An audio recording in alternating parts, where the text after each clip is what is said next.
dengan mengambil spirit heroik pada 10 November 1945. Memori kolektif kita akan mengingatkan setiap perjuangan para pejuang kemerdekaan serta jiwa dan raga kita untuk memperoleh energi.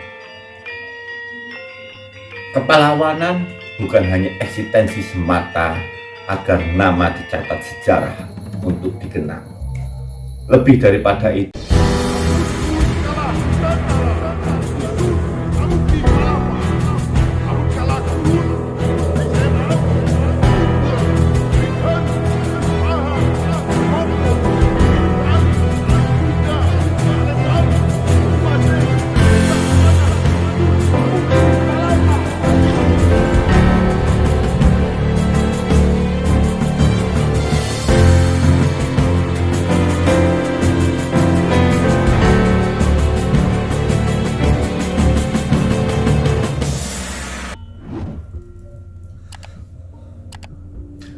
Assalamualaikum warahmatullahi wabarakatuh. Namo Buddhaya, Om Swastiastu, Rahayu Sagung Dumadi, Kasing Repeda, Nir ing Sambikala. Alhamdulillah Rabbil Alamin, wassalatu wassalamu ala asrofi Abiya wal Mursalin wa ala alihi wa ajmain. Amma ba'du. Alhamdulillah, pada kesempatan kali ini kami masih diberi kesempatan untuk membuat suatu video untuk menjadi suatu nilai sendiri dan wawasan bagi kita semua yang ada di sini. Kita ketahui semua bahwa Hari Pahlawan kerap kali diperingati pada 10 November.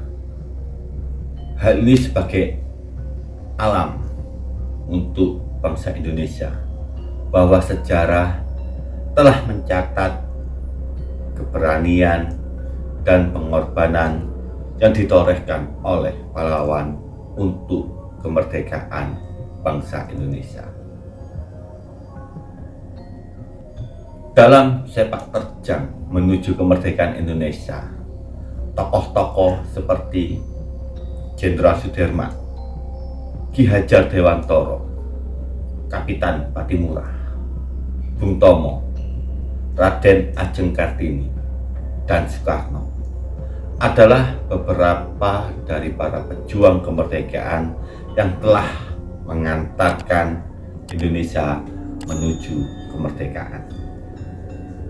Mereka juga menonjol dalam memori masyarakat dengan perjuangan masing-masing. Masih banyak yang belum mengetahui kenapa Hari Pahlawan diperingati setiap 10 November. Sebenarnya penting bagi kita untuk mengetahui setiap peristiwa dalam sejarah Indonesia. Salah satunya adalah pertempuran di Surabaya, Jawa Timur, di mana pada 10 November 1945 terjadi pertempuran besar pasca kemerdekaan yang disebut sebagai Pertempuran Surabaya, di mana pada 25 Oktober 1945 pasukan sekutu Inggris dan Belanda menginjakkan kakinya di Surabaya setelah berhasil memenangkan Perang Asia Timur Raya. Pada 1945, pasca Indonesia memproklamirkan kemerdekaannya pada 17 Agustus 1945, situasi politik di Indonesia dalam keadaan yang tidak stabil dan bergejolak.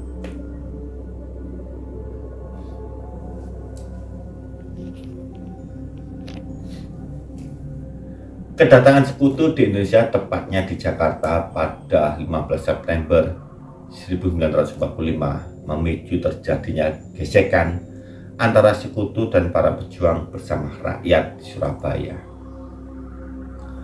Dikutip dalam buku sejarah nasional Pada tanggal 19 September 1945, para pemuda dan pejuang di Surabaya dengan berani menurunkan hingga merobek warna biru pada bendera Belanda yang dikibarkan di Hotel Yamato.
Sehingga menyisahkan bendera berwarna merah dan putih. Akibat dari ketidakstabilan situasi pada saat itu, kemudian menyebabkan sebuah perang untuk pertama kalinya, yakni pada tanggal 27 sampai 30 Oktober 1945.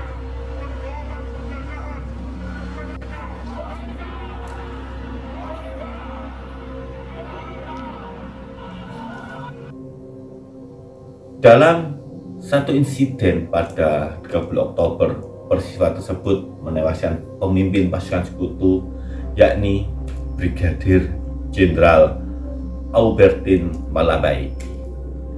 Posisi Malabai kemudian digantikan oleh Mayor Jenderal Robert Mansrek dari Komandan Divisi 5 Inggris.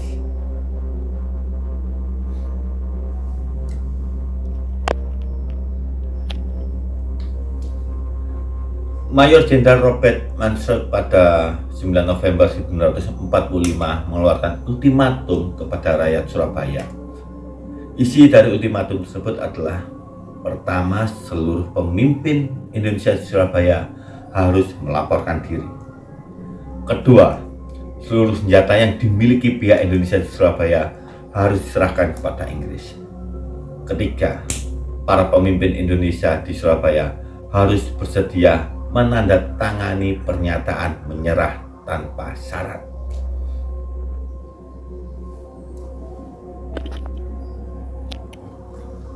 Sontak ultimatum yang dikeluarkannya berbuah perlawanan dari para pejuang dan arek-arek Surabaya, sehingga mengakibatkan perang besar terjadi yang menelan banyak korban dan menyebabkan kota Surabaya menjadi hancur. Tragedi ini kemudian dikenal dengan peristiwa 10 November 1945. Akibat dari tindakan semena-mena dari Malabi ini, maka kemarahan rakyat Surabaya semakin menjadi, dan akhirnya terjadilah pengerusakan dan pembakaran terhadap gedung RRI di daerah Simpang. Satu peleton pasukan Inggris habis ditelan api. Pertempuran 3 hari terjadi terus antara pejuang-pejuang arek-arek Surabaya dengan tentara Inggris.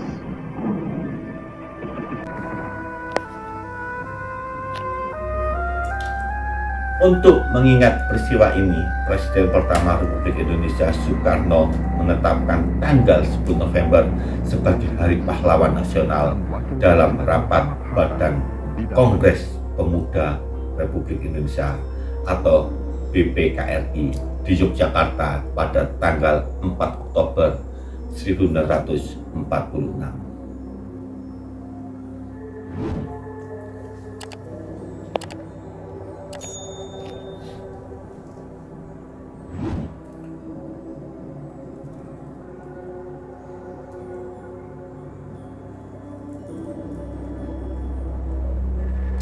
Hari ini bangsa Indonesia tidak lagi mengangkat senjata untuk mengusir penjajah. Namun persoalan bangsa ini justru menjadi lebih kompleks terkait kemiskinan, pendidikan bagi yang kurang mampu, dan masih banyak lagi yang membutuhkan solusi konkret. Lantas, siapa yang akan menjadi pahlawan bangsa Indonesia hari ini kalau bukan generasi sekarang? Dengan mengambil spirit heroik pada 10 November 1945, memori kolektif kita akan mengingatkan setiap perjuangan para pejuang kemerdekaan serta jiwa dan raga kita untuk memperoleh energi. Kepahlawanan bukan hanya eksistensi semata agar nama dicatat sejarah untuk dikenang. Lebih daripada itu, setiap pengorbanan yang dilakukan para pejuang kemerdekaan merupakan niat suci untuk memberikan kehidupan yang adil dan makmur bagi bangsanya sendiri.